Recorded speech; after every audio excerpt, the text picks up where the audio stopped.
Hey, hello everyone, and good morning. If you're watching this in the morning, hey, I just want to thank you for tuning in. Some of you tune in every day. Some of you tune in just for a couple of seconds, and that's okay. That's okay too. You can hit the like button if you watch it on YouTube. You can subscribe to my YouTube channel. You can hit the thumbs up button. You can like the video. You can do a whole lot of things to kind of communicate, make this kind of like a two-way conversation.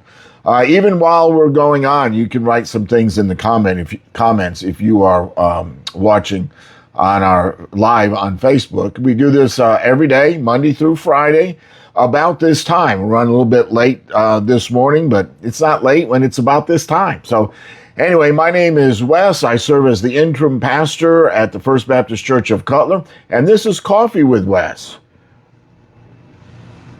So let's get started. We're in John chapter 5 this week, and we're looking at Jesus healing this man who was lame, had been lame for 38 years. He's sitting by this pool expecting somehow, some way to find some healing, but really he has no hope. He really does. He is a lost cause.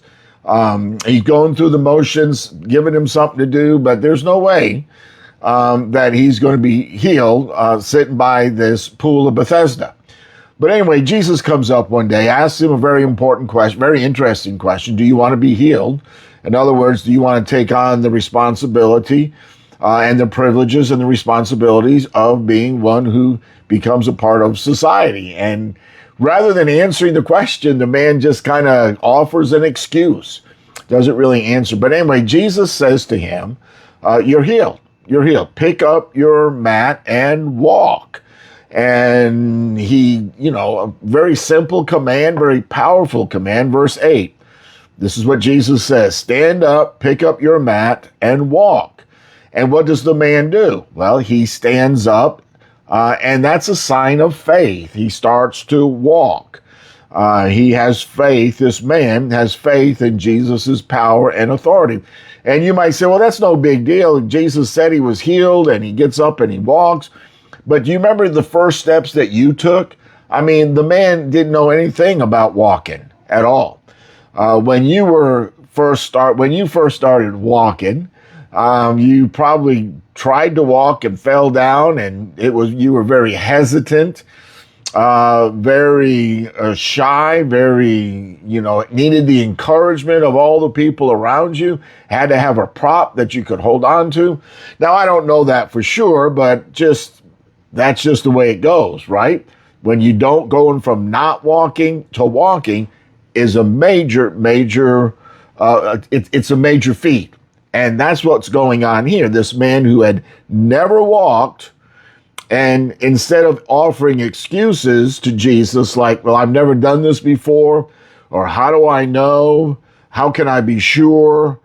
I don't want to be embarrassed. I mean, on and on the excuses could go, or the reasons why he couldn't walk. I mean, I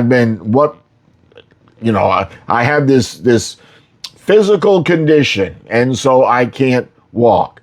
That would be a reason. He might have an opinion. Like, Jesus, do you really think it's good to do this in front of all these people?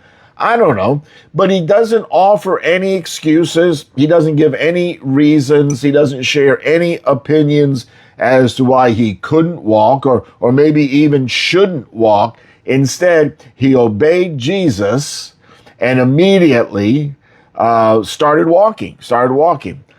Here's our application for today, okay? Here's the application for today, and that is this. Obedience to Jesus isn't always easy, and it oftentimes requires an act of faith when things don't make sense. It did not make sense for this man who hadn't walked for 38 years. He didn't have the muscle tone in his legs to walk. It didn't make sense for him to just get up and walk. And so this man's obedience was a step of faith, trusting that Jesus' command would lead to restoration and that he would be able to walk.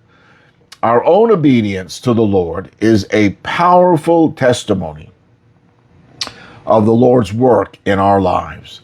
So here's the thought for today. Here's what we can take with us on this Thursday morning or afternoon or evening, or maybe you're not even watching this on Thursday. I don't know. But here's the thought. In what areas of your life is God calling you to obey him, even though it seems difficult or illogical? Trust his commands. Trust that they are for your good and that your obedience will lead to blessings and transformations. So take that step of faith today and follow the Lord when he says to you, get up and go. Get up and do this thing. Get up and maybe wait. Whatever it is the Lord's leading you to do, trust him by faith and realize that what God is calling you to do is something that is good for you and gives glory to the Lord. Okay, folks, you all have a great Thursday. Get a lot done today. Get that coffee down.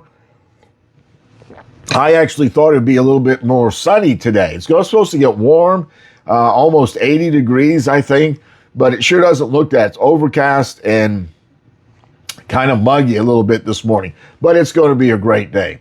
Y'all have a great Thursday, and I'll look for you again tomorrow about this time. Bye for now.